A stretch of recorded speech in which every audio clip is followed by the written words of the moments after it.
అందరికీ నమస్కారం. నా పేరు లాస్య. నేను ఏపీఆర్ స్కూల్లో చదువుతున్నాను. నేను చెప్పబోయేది ఏంటంటే, ఒక కంపెనీలో ఒక ఎంప్లాయీ ఎన్ని ఇయర్స్ ఎన్ని మంత్స్ చేశారు నేను ఈజీగా చేసి చూపిస్తాను. ఈజ్ ఈక్వల్ టు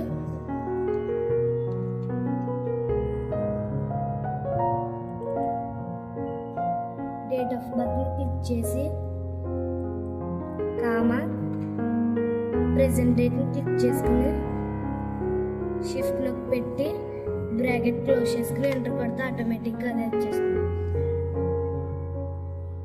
మనం ఒక్కొక్కటి చేయాలంటే చాలా కష్టం కాబట్టి ఇక్కడ గ్రీన్ కలర్ బటన్ ఉంది, దాన్ని డబుల్ క్లిక్ చేస్తే ఆటోమేటిక్గా వచ్చేస్తుంది. Thank you.